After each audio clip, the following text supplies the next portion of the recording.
Hello, everyone. Welcome to the People Strategy Forum. I'm here with a very special guest today, Shree, and Shree is an expert in creating environments that really make people thrive. And so we're going to be talking about customizing rewards in a way where we're looking at creating those outstanding environments where people can do their best work, where they can grow and learn and be their best selves. And so today I have Shree with me, and Shree's going to dive into a little bit about her background.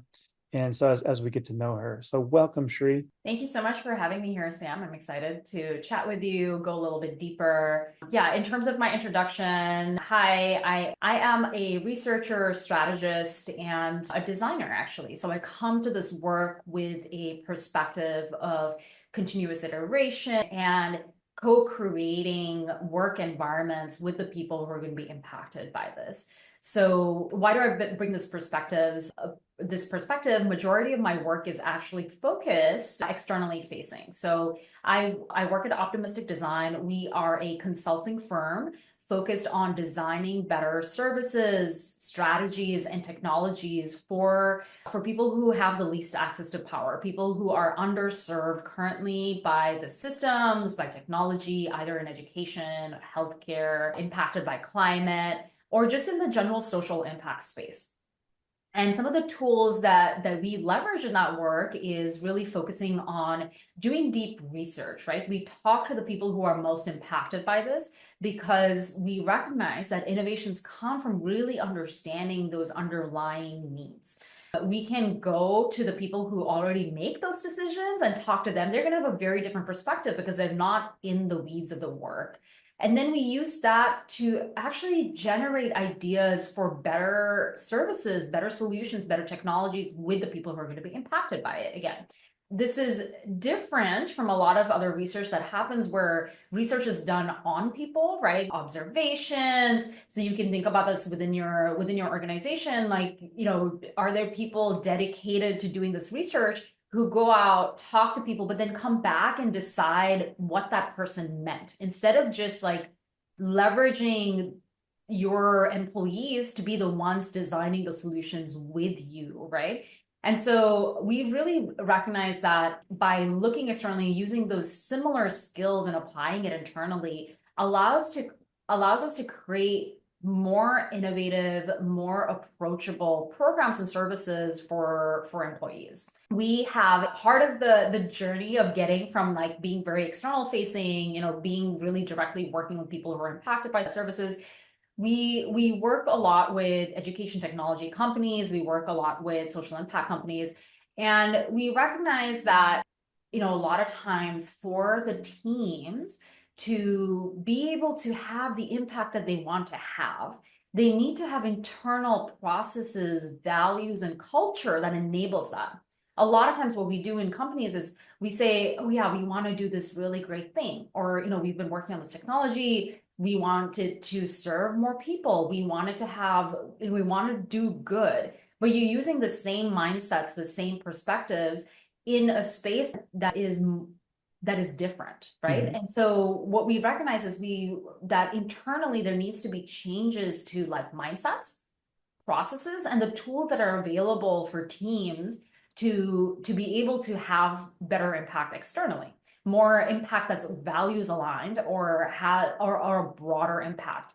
And in that work, that's how we kind of started moving more internally towards like how are teams set up? What are kind of the mindsets they're bringing to the work? How are they rewarded? What are the incentives that enable them or prevent them from having the impact externally? And so that's kind of the perspective that I bring to this work. And yeah, and I'm hoping to share more about it. That's great, Shree. I mean, but let's make this more real. I mean, I would really love to hear more about you and how you came into this work. So can you tell us a little bit about your story? Yeah, definitely. So I actually have a background in engineering. So I was studying engineering in India. And at that point, engineering in India is kind of based on the British system. So if you're in engineering school, you're not doing anything in the arts, you're not doing any, liberal arts education. It's very engineering focused. But I was also studying something very specific. It was electronics.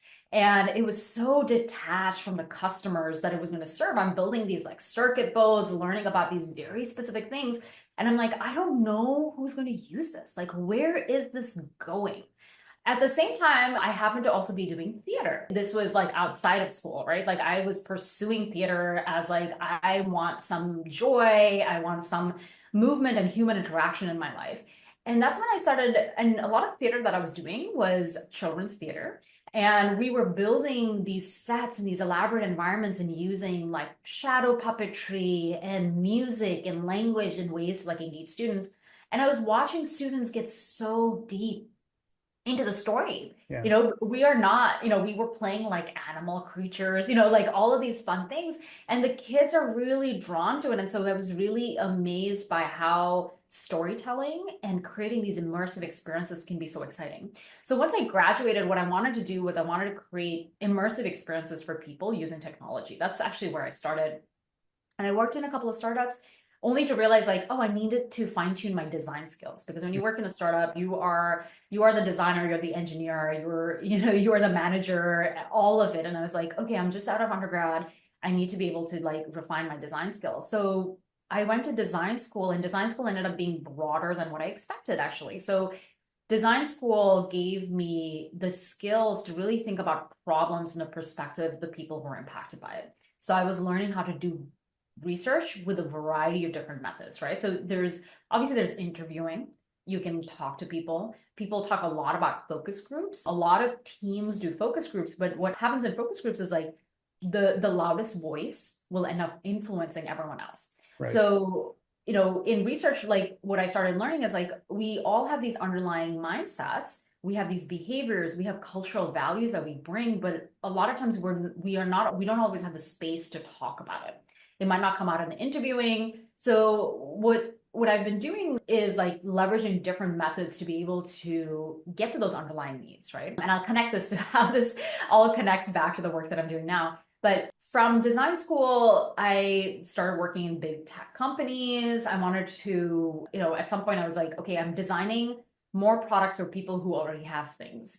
Where else can I go? So I navigated my career into global health, designing products, designing services and strategies for the global south, like India, Nigeria. And then it felt kind of still detached, because I was now living in Seattle in the US and doing work in a completely different country, right? Like at this point, it's been many years since I was even in India.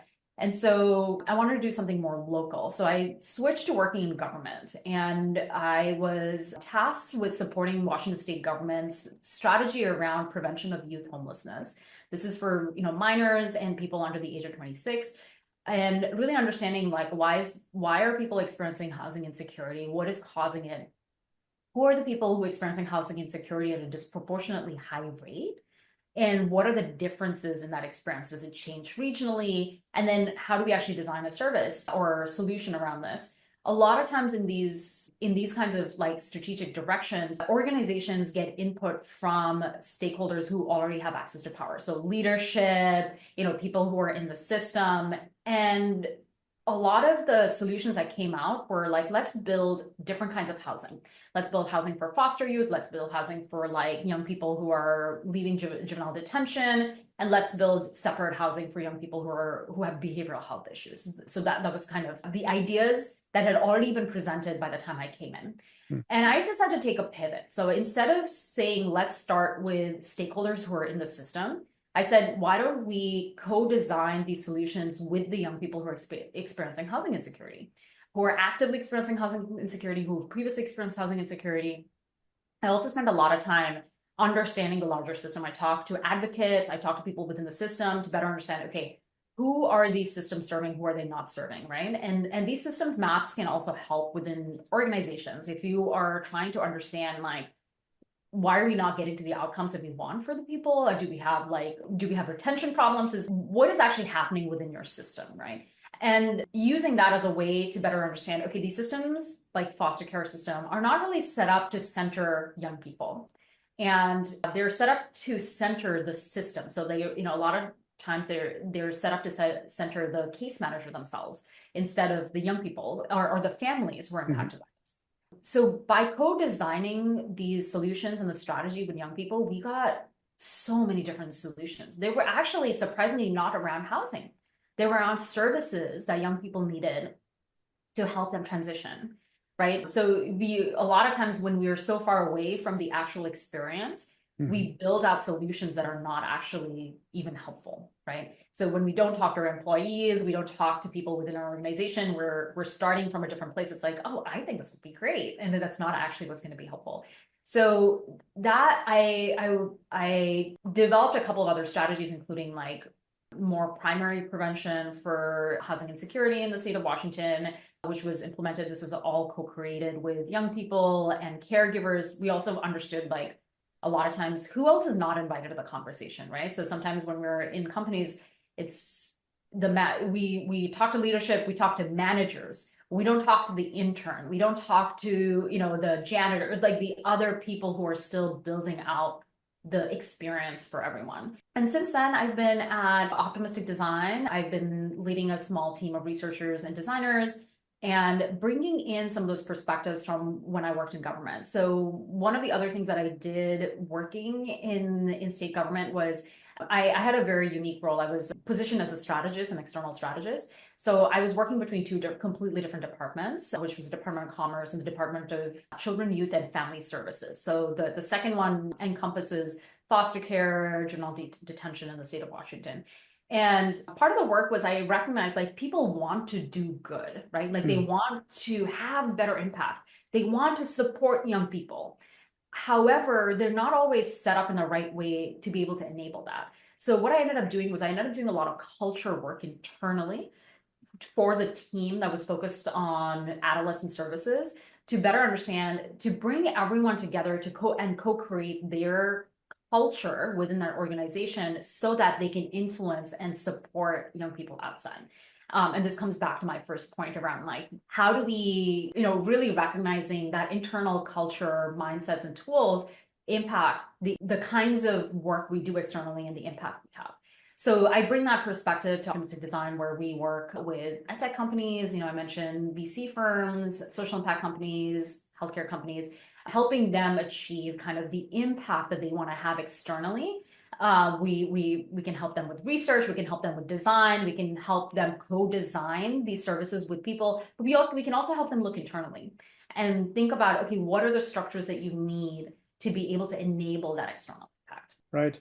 Well, this is great because I mean I can tell that you love to build things. You love to build things that make a difference.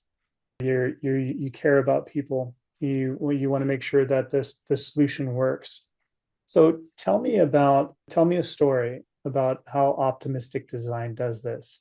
What are some of the most impactful things that you've done while you've been there? Yeah, I think one of the things that has been really exciting is we have been working with a variety of product teams that are designing, higher education software to help students access information in ways that was previously not possible. So a lot of times it can be a higher education or even K-12, right? So a big part of that is in the past, like you had to be in a classroom, the educator, your experience varies based on who your teacher is, and you're using a textbook to answer questions. But technology can customize your experience in terms of giving you more problems based on like areas that you might be struggling with. You can access it at home. There's so much more accessibility pieces associated with how technology can supplement, doesn't take away, shouldn't be fully like replacing an educator, an instructor, or teacher, right? So we've been working with a lot of education technology companies to understand how they can build better products that can support and impact students who are traditionally and currently underserved within the education system. So we look at, who the opportunity gap, like who are students who have the least access to, AP classes, for example, or access to courses that can, STEM courses. And we recognize like, a lot of times it's Black, Indigenous, Latina, and low-income students. And it is not necessarily because of their race or social economic status. It's really understanding that the systems that are surrounding them don't necessarily provide the opportunities a lot of the times, right? So these are kind of larger, bigger, more wicked problems. But are there ways in which technology can support and enable students to actually leap and learn and like meet their full potential? And Mhm. so when companies are trying to do that, they really recognize that they might be coming up short sometimes because they're using the existing mindsets that they have, which they're not necessarily thinking about how do I customize what is different about these students that I don't understand, because sometimes when we don't have shared lived experiences, it's a lot harder. And so part of that work was like looking internally to say, like, if you want to co-design solutions with students, you really need to think about your internal mindsets. You really need to think about your internal culture, because if you're not internally doing that, you cannot externally do that, right? So what does that mean to internally look at your culture? Is really identifying, like, have you had the time to think about, do you create spaces for your team to really recognize and understand where they're coming from? Like, what biases, mindsets, positionalities. And people feel really afraid when we hear the word biases, but we all carry them because of the ways in which we are socialized. It could be, like where we grew up, like what experiences did we have in elementary school? Like, do we ourselves, a lot of times, we might be working for a STEM focused company, but we might hate math, right? Does that come through in the ways we talk about things? Does I think a lot about this is like my positionality as someone who's able-bodied. How does that influence the ways in which I interact or recognize or don't recognize certain things? Because the world is built around my needs, right? I can walk around, I can take public transit, I can drive, like the physical world is built around me. But in those ways, like how am I also maybe creating a space where someone who's not able-bodied cannot interact with me, and like how does that influence that culture, right? So thinking a lot about internally, like what are the mindsets? Are we thinking about people with an asset-based perspective? Like when a colleague has an issue or a problem, are we thinking about it from a deficit perspective of like this person always does this thing, or there's this person is unable to meet the expectations that we have? Because those mindsets are going to translate outside. Mhm. We're going to see young people who are marginalized with a deficit-based perspective. And I will say it's a really hard thing to break because we are trained as a community to think in a deficit perspective, right? You look at the research a lot of times, the research reinforces deficit perspectives about people. For example, there's a lot of research that when we look at higher education talks about how for Native American students, there's a strong cultural connection, right? So when they go to college far away, they feel homesick, or the cultural community is like still like such a big part of them. A lot of research looks at that as negative because they see that as like preventing them from succeeding in the individualistic college system. Do we carry those mindsets, right? Like, do we bring that into our workplace? Are we saying like, oh, when you're in your workplace, you need to discard all of your, accent. I had a colleague who had to like get rid of her Southern accent so that people didn't think she was like lazy or, stupid in this Mhm. environment. So it's like, what are ways in which we carry these mindsets and biases that come through even if we don't recognize it? So what are the works we do internally? So what we've done is over a period of time, there's a variety of ways in which we've looked at this, but really focusing on, we've created a diagnostic that is actually in the works right now, hopefully going to be launched soon. It is focused a lot more on, that connection between your external work in developing your product, but also parts of it reflect internally, your organizational culture. Like, what are those pieces that can enable you to have better impact? And that's how we think about it. It is work in progress. I'm hoping in June we'll have kind of a more public launch where teams can take it and better understand, okay, what do we need to have in terms of the tools and mindsets to be able to co-design better services, products with community members. So I think that's one of the projects that I'm really proud of. It was started off, that was a project that I came on many years ago to work at Optimistic Design. I've worked on a lot of different things, including pieces around like modernizing math education for the US. But this was very much more, thinking about the internal pieces of like, what are the foundational pieces we need to be able to actually have the impact that we want to have with our work. Great. Well, great example. What I'd love to, and we have a lot of listeners or leaders that are listening in right now, and they're thinking about, it's like, okay, I understand that, when I'm coming into a new organization as a leader, I've witnessed this type of problem before at other Yeah, organizations, other companies. And so I'm bringing my own bias on how to fix this yeah, situation. And I'm thinking that it may be the same as the past 5 times I've yeah, witnessed this. But as you're pointing out, things are unique, and sometimes when leaders come in, they may put in a solution that really doesn't resonate with yeah, the employees or the end user, or those students or whoever it may be.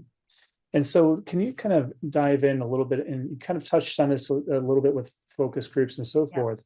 But what are the first steps that a leader should take in really understanding the problem, diagnosing the problem effectively with this research that you're Yeah. talking about? Yeah, this is a great question.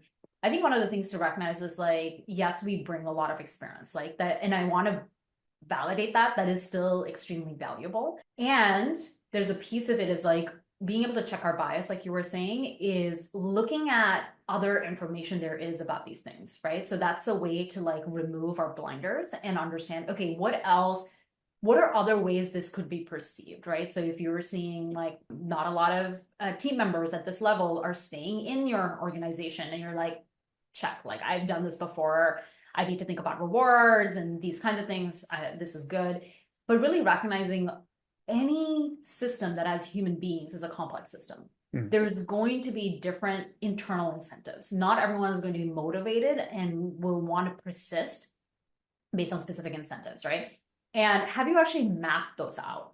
Do you recognize what those could look like? And have you reviewed a variety of other existing literature around it, right? There's lots of information of what could possibly be.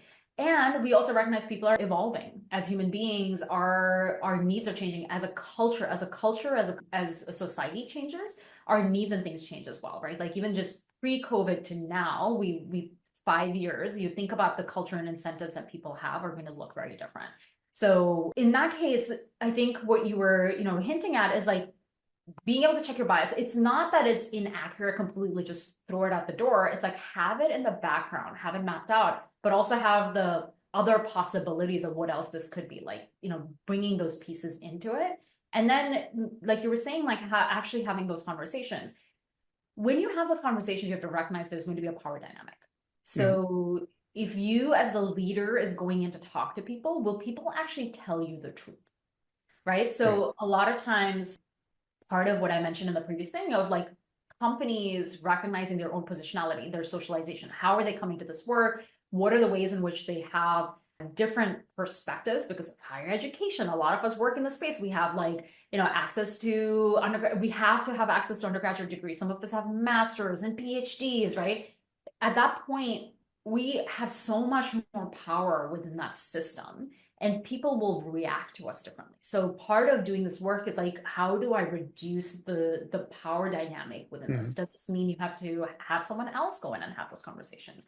Or do you really work to reduce that power dynamic, which means that you are creating spaces where your teams can come together and maybe escalate to you, right? There might be different ways of doing this. So interviewing is definitely one. Maybe there's a different team member. Again, if people know that, is this actually going to be anonymized? Maybe it is, but still, am I, depending on the size of the organization, I might still be visible. So you're not going to get the deep kind of like information, right? So you might need to figure out other ways of gathering insights, like more quantitative, like maybe people are filling in on an ongoing basis, escalating it in different ways.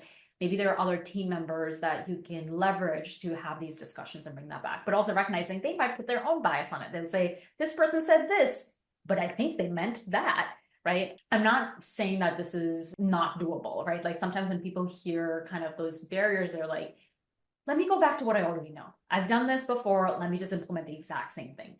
But the piece of this is if you want to do it well, you really need to understand like human behavior, really understand that there's going to be biases. People bring their own biases. People have their own power dynamics at play. So if you're only talking to the managers and asking them to relay to you what their team needs. Again, there's a power dynamic there, right? They're going to filter it not because they're evil people. As human beings, we filter through our own perspective. And the more work you can do, a lot of times it is like working on the foundations of your culture, where you're creating that space where the team feels like they can actually be honest and creating that transparency. And recognizing there's going to be some limitations, like you might still make those decisions, but being clear about that, right? You cannot say like, this is a completely democratic company, whatever you say is going to go, we're going to vote on it. If that's not going to be the structure that's going to work, you don't want to lie, but you can be very transparent. Like, these are the kinds of things that this is what we're working within. And I would, love to get your input. What does that look like? These are a variety of different ways you can provide input, because different people might feel comfortable giving feedback in different ways. So you can have internal polls, you can have a messaging board or anonymous messaging board where people can put in information. You can have the opportunity for people to talk one-on-one, maybe not with you, maybe your, assistant or like another team member or someone external. Bring in an external party to do that research and that conversation, and they can come with you to map out your system and say, okay, these are the kinds of perspectives that are coming in. And then that can help you get to the root cause of why the issue is happening. We want to get to the root cause, and a lot of the research will help you get to the root cause, but you have to do that digging to say, okay, what else could this be? Right. How else might, and then you can layer in the frameworks that you might have brought in from the past, things that you've read online or in books, other experts. These are like I was saying, like any system that as human beings, which is, we talk a lot about systems in the abstract, but all systems are run by human beings, right? Even the big government system is individual human beings trying to do their work, and being able to understand those nuances of, what is actually driving them, what actually supports them. Would they be able to give the information, would they be forthcoming if you ask them? Those kinds of questions will help you design like how you ask the questions, how you set it up, how you analyze it, and what kinds of rewards and incentives or services you set up for your team. Well, I know that we could go on for hours and hours about just talking about this topic and getting to this optimal result. But one thing I want to talk about here is that here we just mentioned about how leaders can go in or a researcher or a third party can go in and understand the problem, diagnose the problem effectively in order to create the optimal solution. The optimal solution in many, like an educational environment is creating the right balance for learning, or in a public organization or a company, creating a place where people can do their best work. Yes. And so forth. But all that is great. So now let's say that we've created this environment where people have work, they can do their best work, or their best learning. The other thing that I have to ask is that now we've had that environment. What is the spark or the catalyst that we need to make sure that's in that system to really ensure that they're doing now we created an environment. What's the spark that creates that ensures that you can do your best work now, or in learning? What is that spark? So now that you're curious, and so you move forward. What are your thoughts there? Yeah, that's a really great question. There a few things come to mind, but I think the biggest thing is that the alignment of values and then the feeling of sense of belonging, right? Wow. Yeah. Even if I think we need workplaces to honor different perspectives and honoring the whole individual, right?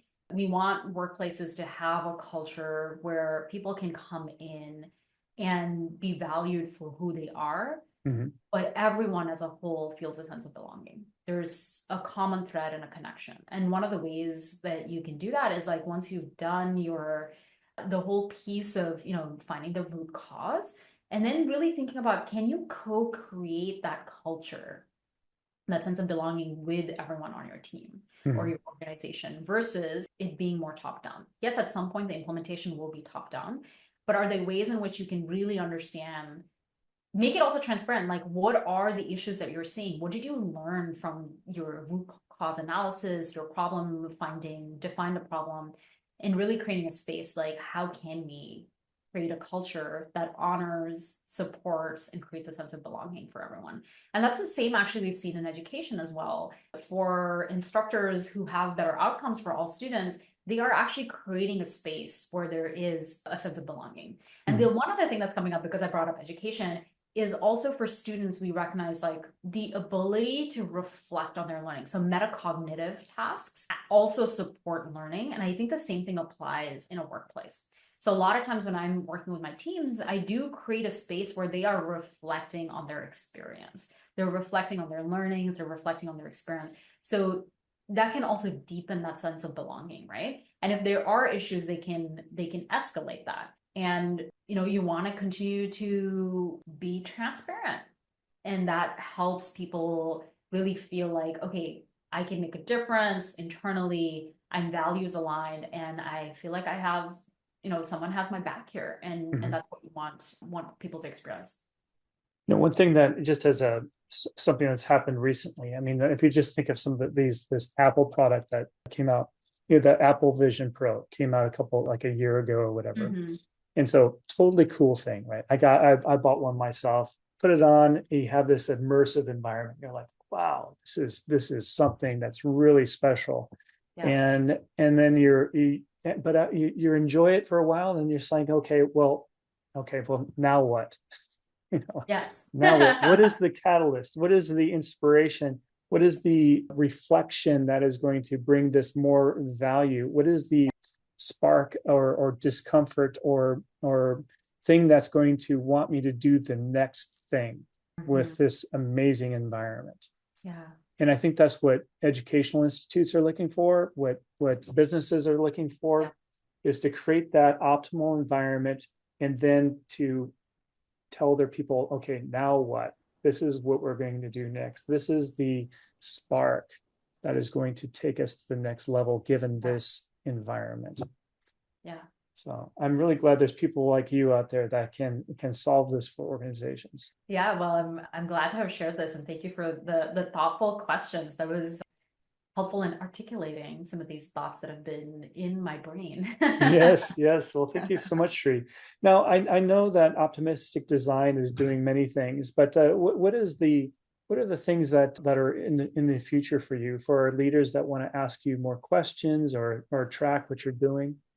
Yeah, definitely. We are continuing our work in the education and healthcare and climate spaces, really thinking about, we are continuing our research work, continuing to think about how we can solidify the practices around co-creating new services, strategies, and products.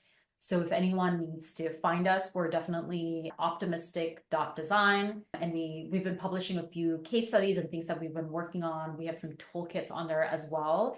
A lot of them are external facing, but people can reach out to us for anything that they're like, hey, what about for this kind of team and internal facing?